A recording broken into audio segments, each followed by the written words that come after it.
Hello everyone, my name is Hasan Ali और आज की हमारी क्लास का टॉपिक है ISA 250 consideration of laws and regulation in an audit of financial statement. ये क्यों ज़रूरी है कि हमने as auditor laws and regulation की कंसीडरेशंस को देखना है, उसकी compliances and non compliances check करनी है और वो फाइनेंशियल स्टेटमेंट पे कैसे इंपैक्ट कर रही हैं। फॉर एग्जांपल, अगर हम इसको एक ओवरऑल जेनेरिक सिनेरियो पे लेके चलें तो अगर हम कोई कंप्लायंस करेंगे तो हमारी एक रेपुटेशनल फैक्टर होगा कि हाँ भाई, ये company compliant with all laws and regulation है। आप अगर कोई डिस्क्लोजर दे रहे हैं अपने फाइनेंशियल स्टेटमेंट में या कोई अपने डायरेक्टर रिपोर्ट में या आप अपना कोई पब्लिक ओपिनियन दे रहे हैं, आप उसके अंदर बता रहे हैं कि भाई हम विद कंप्लाइंट है with all laws and regulation, तो आप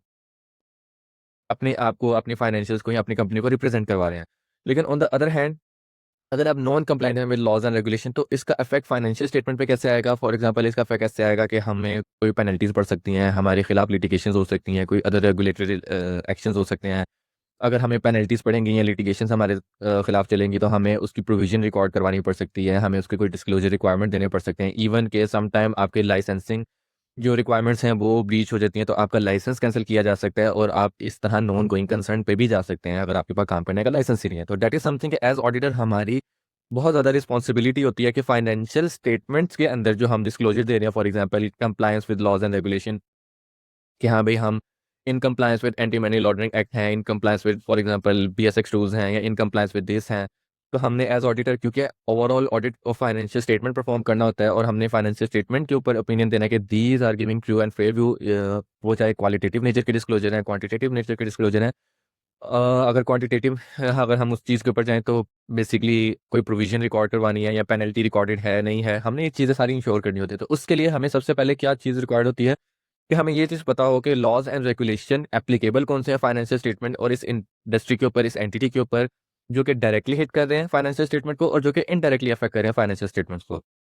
तो हमें ओवरऑल एक अंडरस्टैंडिंग होनी चाहिए, ठीक है। लॉज एंड जो रेगुलेशन है वो डिपेंड कर रहे होते हैं कि जैसे इंश्योरेंस है या बैंकिंग कंपनीज हैं तो इसके ऊपर ज़्यादा हाईली रेगुलेटेड सेक्टर है ये, इसके ऊपर ज़्यादा लॉज की कंप्लाइंसेस को चेक करना होता है। कुछ बाकी अदर सेक्टर्स हैं उनके ऊपर लेस कंप्लाइंसेस हैं, जैसे कि फॉर एग्जांपल आपके ऊपर इंश्योरेंस रेगुलेशन नहीं लग रही या बैंकिंग ऑर्डिनेंस नहीं लग रहा, नॉर्मल आपके ऊपर कंपनी रेगुलेशन लग रही है। अगर आप लिस्टेड है तो पीएसएक्स लग रहा है, पीएसएक्स रेगुलेशन लग रही है, और अगर आप लिस्टेड नहीं है तो पीएसएक्स रेगुलेशन भी नहीं लग रही। तो डिपेंड करोगे आपका सेक्टर क्या है, आपकी कंपनी क्या है, टाइप क्या है, और उस लिहाज से फिर आप अपना एज ऑडिटर प्लानिंग स्टेज पे आप इस चीज़ों को सारों को कंसीडर करते हैं और फिर आप अपना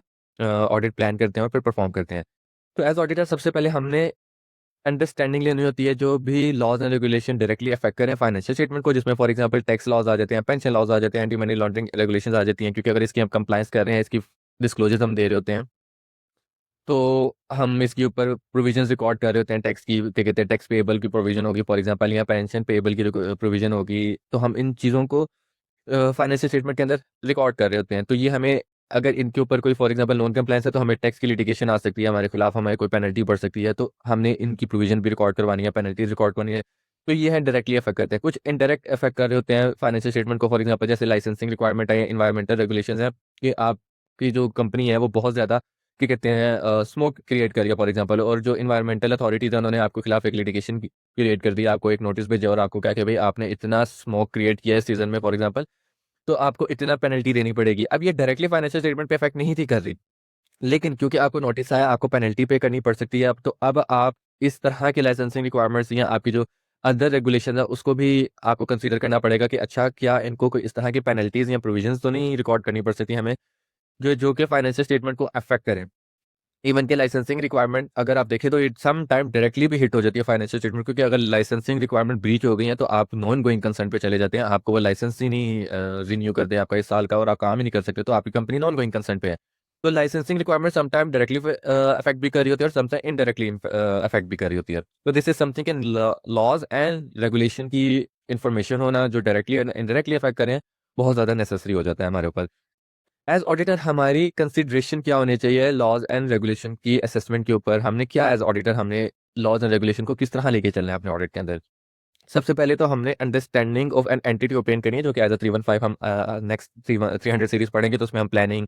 कोपिंग और क्या कहते हैं रिस्क असेसमेंट के ऊपर डिटेल डिस्कशन करेंगे। तो एज अ 315 के अकॉर्डिंग हमने अंडरस्टैंडिंग ऑफ एन एंटिटी लेनी होती है। जब हम अंडरस्टैंडिंग ऑफ एंटिटी लेते हैं तो हम हर चीज़ को कंसिडर करते हैं कि वो कंपनी कैसे ऑपरेट कर रही है, कौन से लॉज एप्लीकेबल हैं, कौन सी रेगुलेशन है, क्या इंडस्ट्री है, काम वो कैसे कर रहे हैं, क्या इंडस्ट्री का इन्वायरमेंट है, कंट्रोल्स क्या, हम each and every information obtain कर रहे होते हैं। तो हमने सबसे पहले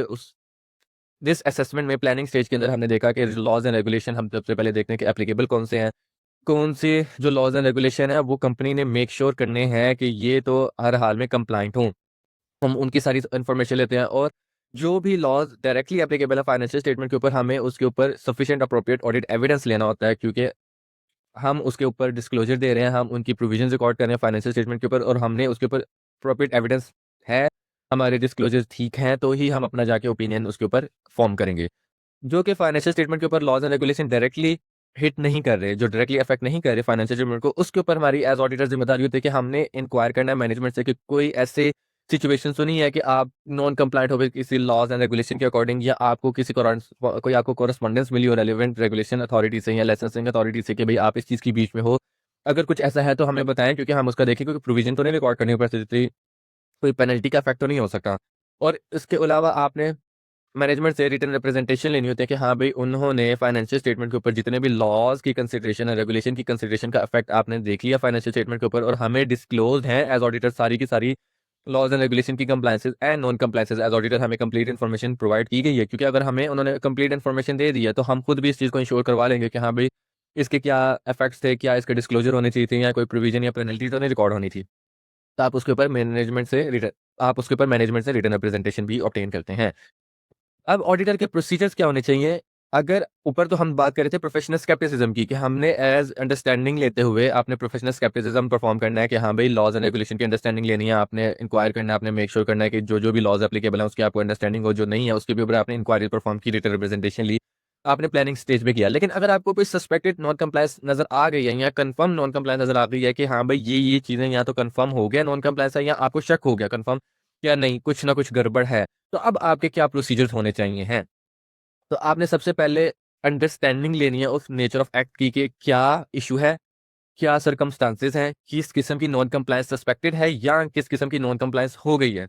उससे रिगार्डिंग आपने सारी एडिशनल इन्फॉर्मेशन लेनी है कि क्या क्या पॉसिबिलिटीज हो सकती हैं, पेनल्टी हो सकती है, कोई नॉन गोइंग कंसर्न का इफेक्ट तो नहीं हो सकता, कोई लाइसेंसिंग रिक्वायरमेंट की ब्रीच तो नहीं हो सकती, कोई क्या कहते हैं मेजर लिटिगेशन तो नहीं इनके ऊपर आ सकती जो कि अफेक्ट कर रही हो फाइनेंशियल स्टेटमेंट के ऊपर। आपने हर किस्म की अंडरस्टैंडिंग लेनी है और इन्फॉर्मेशन ऑब्टेन करनी है।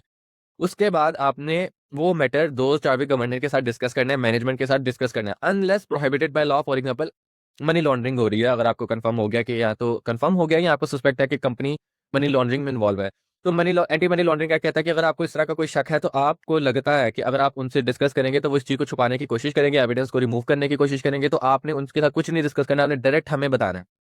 हम खुद ही सारा कुछ इसके ऊपर देखेंगे कि हाँ भाई एंटी मनी लॉन्ड्रिंग हो रही है नहीं हो रही, तो क्या इशू करना है।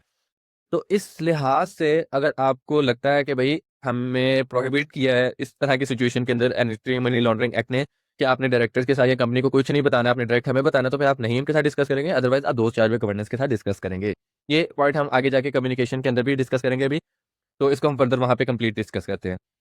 If those charged with governor do not provide sufficient evidence with complying of laws and regulation, auditor ने अगर देखो आपका सबसे पहला source of information management and दोस्त चार्ज विद गवर्नेंस ही होते हैं कि उन्होंने उनसे आप इंक्वायर करते हैं, उनसे आप इन्फॉर्मेशन लेते हैं, आप सारा कुछ उनसे पूछते हैं कि हाँ भाई सारा कुछ बताओ क्या क्या चल रहा है, क्या क्या असेसमेंट है, क्या क्या इफेक्ट्स हो सकते हैं, लिटिगेशन का आउटकम क्या होगा, आपको क्या लगता है, आपका लीगल जो एडवाइजर है वो क्या कह रहा है, फिर आप अपने लीगल एडवाइजर जो तो बाद में जाते हैं ना कि थर्ड पार्टी से आप लेते हैं, पहले तो आप उनसे इन्फॉर्मेशन लेते हैं, अगर आपको वही इन्फॉर्मेशन नहीं दे रहे तो ये एक तरह की स्कोप लिमिटेशन भी हो सकती है। और समटाइम अगर आपको इन्फॉर्मेशन दे दी है लेकिन ठीक नहीं दे रहे हैं, या आपको लग रहा है कि या कंफर्म हो गया कि भाई इतनी पेनल्टी रिकॉर्ड होनी चाहिए थी, इतनी रिकॉर्ड नहीं हुई है, और ये कंफर्म हो गया आपको, तो ये मिसस्टेटमेंट की तरफ भी बात जा सकती है। तो आपने इम्पैक्ट देखना है अपने ऑडिटर ओपिनियन के ऊपर। सेकेंडली आपने इम्पैक्ट देना है कि भाई एज ऑडिटर अगर मुझे वो कंप्लीट इन्फॉर्मेशन नहीं दे रहे या ठीक इन्फॉर्मेशन नहीं दे रहे, या मैं इनको कह रहा हूँ कि पेनल्टी इतनी रिकॉर्ड होनी चाहिए, ये नहीं रिकॉर्ड कर रहे, तो इनकी इंटेग्रिटी डाउटफुल तो नहीं है। आपने उनकी इंटेग्रिटी के ऊपर भी दोबारा असेस करना है कि हाँ भाई क्या इनकी रिप्रेजेंटेशन की इंटेग्रिटी या इनकी अपनी इंटेग्रिटी डाउटफुल तो नहीं है, कि इन्होंने जो हमें रिटर्न रिप्रेजेंटेशन दी है वो हो सकता है कि भी वो रिलायबल ना हो। और थर्ड फिर आपने जाना है कि आपने लीगल एडवाइस लेनी है थर्ड पार्टी से कि हाँ भाई आप बताओ ये सिचुएशन है, क्या हमें इस तरह करना चाहिए। लेकिन इसके अंदर आपने कॉन्फिडेंशियलिटी की ब्रीच को देखना है कि हाँ भाई थर्ड पार्टी अगर आप किसी से ओपिनियन ले रहे हैं तो वो क्या कहते हैं प्रोहिबिटेड बाय लॉ ना हो, आपको अलाउड हो, आपका ही वो लीगल एडवाइजर हो, आपके साथ उसकी कॉन्फिडेंशियलिटी रिक्वायरमेंट चल रही हो और एग्रीमेंट हो कि हाँ भाई वो कोई कॉन्फिडेंशियलिटी की ब्रीच नहीं करेगा, तो आपने इन चीज़ों का इफेक्ट देखते हुए फिर आपने उससे लीगल एडवाइस लेनी है। नेक्स्ट हमारा टॉपिक है auditor communication and reporting of non compliance. Basically अगर आपको कोई नॉन कंप्लायंस मिल गई है या आपको सस्पेक्टेड है, अगर तो वो बहुत मेजर नॉन कंप्लायंस है, तो आप 2 चार्ट में गवर्नेंस के साथ डिस्कस करें, उसको सारा कुछ उनके साथ एफेक्ट करें कि भई ये मसला है, इसको ठीक करवाएँ, ये पेनल्टी पड़ सकती है, ये लिटिगेशन है आपके खिलाफ। लेकिन अगर कोई इनकॉन्सिक्वेंशियल मैटर है कि फॉर एग्जांपल आपकी रिटर्न डिले हो गई है सेल टैक्स की 10 दिन और आपको पता है कि अभी 10,000 रुपए का जुर्माना पड़ेगा, तो इस तरह के मैटर 2 चार पे गवर्नेंस के साथ डिस्कस करने वाले नहीं है। या आप वैसे ही 10,000 रुपए की तो अमाउंट वैसे आपकी इमैटेरियल हो जाएगी फॉर एग्जांपल, लेकिन आप मैनेजमेंट के साथ उसको डिस्कस करते हैं, लेकिन ये चीज़ें आप 2 चार पे गवर्नेंस के साथ नहीं लेके जाएँगे। लेकिन अगर वो मटेरियल है और वो इंटेंशनल की गई है नॉन कंप्लायंस और उसका इफेक्ट आपकी इंटेग्रिटी ऑफ मैनेजमेंट के ऊपर डाउट क्रिएट कर सकता है, तो आपने फिर इस चीज़ का इफेक्ट 2 चार गवर्नेंस के साथ डिस्कस करना है, या आपने क्या कहते हैं, आपको लगता है कि अभी 2 चार गवर्नेंस या मैनेजमेंट ही पार्ट है इस नॉन कंप्लायंस का और वो इंटेंशनल है, तो फिर आप नेक्स्ट लेवल ऑफ अथॉरिटीज़ के ऊपर ले जाएँ, आप ऑडिट कमेटी के पास ले जाएँ वो मसला, या सुपरवाइजरी बोर्ड अगर कोई है तो उसके पास मसला ले जाएँ। अगर कोई इस तरह का बोर्ड या कमेटी एग्जिस्ट नहीं करती, तो फिर अब आपको देखना पड़ेगा कि हाँ भई, अब मुझे इस सिचुएशन में, क्योंकि इनसे ऊपर कोई भी नहीं है, तो अब मैं इस सिचुएशन में क्या करूँ? फिर आप लीगल एडवाइस लेते हैं और उसके अकॉर्डिंग फिर आप अपनी क्या कहते हैं कम्युनिकेशन करते हैं। अगर आपको लगता है कि बेहतर है कि भई आपको कम्युनिकेट करना चाहिए रेगुलेटरी अथॉरिटीज़ को, किसी लॉ मेकिंग एजेंसीज़ को, तो आप फिर उनको रिपोर्ट करते हैं as per legal advice. Potential effect क्या होगा कि अगर तो इफेक्ट परवेसिव है, तो आपने क्या कहते हैं एडवर्स ओपिनियन देना है, और अगर क्वालिफाइड है तो मटीरियल क्या कहते हैं मटीरियल इफेक्ट है, तो आपने क्वालिफाइड ओपिनियन देना है। लेकिन यहाँ पे अगर आपको मेक श्योर हो गया कि हाँ भाई, फॉर एग्जांपल कितनी पेनल्टी रिकॉर्ड होनी चाहिए थी, ये क्वांटिटेटिव नेचर के ऊपर बात आ रही है कि आपको इन्फॉर्मेशन है सफिशिएंट अप्रोप्रिएट ऑडिट एविडेंस मिल गया आपको एक लॉ की नॉन कंप्लायंस और उसके इफेक्ट के ऊपर, तो आप एडवर्स या क्वालिफाइड ओपिनियन के ऊपर जाएंगे। लेकिन अगर आपको इन्फॉर्मेशन ही नहीं मिली, आपके ऊपर स्कोप लिमिटेशन का इफेक्ट आ रहा है कि आपके पास कोई इन्फॉर्मेशन नहीं है, स्कोप लिमिटेशन इस तरह के ओपिनियन के ऊपर, हम आइजर 200 सीरीज खत्म करने के बाद इंशाल्लाह हम जाएंगे 700 के ऊपर, हम ओपिनियंस के टाइप पढ़ेंगे, हमारा सारा फैक्ट्स पढ़ेंगे, हमारी सारी ऑडिट रिपोर्ट की जितनी भी टाइप्स होती हैं और ऑडिट रिपोर्ट के अंदर क्या-क्या चीज़ें कंसीडर की जाती हैं, हम सारा उसको उधर क्या कहते हैं कवर करेंगे। लेकिन अभी अगर आप फॉर एग्ज़ाम्पल स्कोप लिमिटेशन ये क्या होती है, वही होती है कि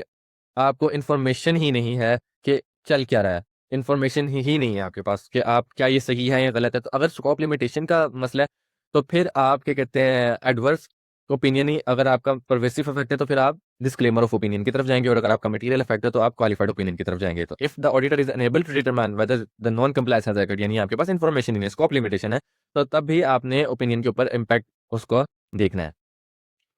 अगर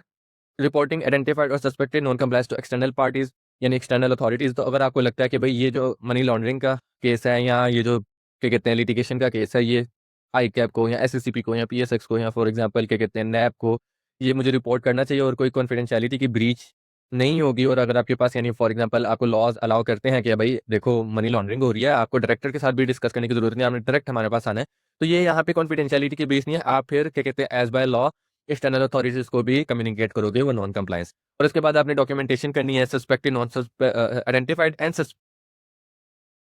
उसके बाद आपने डॉक्यूमेंटेशन क्या करनी है, आपने आइडेंटिफाइड या suspected instance of non compliance जो भी आपको मिले हैं या आपको लगता है वो आपने डॉक्यूमेंट करने हैं, उनके ऊपर आपने क्या प्रोसीजर परफॉर्म किया, आपने क्या जजमेंट थी, क्या अजम्पशंस थी, और आपको क्या कंक्लूजन उसका रीच हुआ, आपने कैसे उसके ऊपर सफिशिएंट अप्रोप्रिएट एविडेंस लिया, या आपने क्या डिस्क्लोजर उसके क्या कहते हैं कंफर्म किया फाइनेंशियल स्टेटमेंट में, या उनके ऊपर क्या पेनल्टी रिकॉर्ड करवाई, आपने सारा डॉक्यूमेंट करना है। और आपने जो भी डिस्कशन हुई है अभी 2 4 पे गवर्नेंस या मैनेजमेंट के साथ, उनका उसके ऊपर क्या रवैया था या उनका क्या उसके ऊपर रिप्लाई था, वो कैसे रिस्पॉन्ड किया, इसको आपने हर लिहाज से उसको डॉक्यूमेंट करना है। तो ये थी आज की हमारी क्लास आइज़ा 250। अगर आपको कोई भी क्वेश्चन है, आप मेरे से व्हाट्सएप पे रब्ता कर सकते हैं, आप मेरे से लिंक्डइन पे और क्या कहते हैं ईमेल्स पे भी रब्ता कर सकते हैं। ये मैं आपको नोट जो है डिस्क्रिप्शन के अंदर प्रोवाइड कर दूँगा लिंक, और मेरा लिंक्डइन आईडी और ईमेल भी आपको मैं डिस्क्रिप्शन के अंदर प्रोवाइड कर दूँगा। मेरा लिंक्डइन आईडी और मैं अपना ईमेल एड्रेस भी अपना डिस्क्रिप्शन में प्रोवाइड कर दूँगा। अगर आपको कोई भी क्या कहते हैं क्वेश्चन है, कोई आपकी क्वेरी है, आप मेरे से लिंक्डइन पे क्या कहते हैं रब्ता करें, मैं आपको अपना व्हाट्सएप नंबर शेयर करूँगा, मेरे से कॉल भी कर सकते हैं और आप इंशाल्लाह मेरे से सारा क्या कहते हैं हर चीज़ डिस्कस कर सकते हैं। Thank you.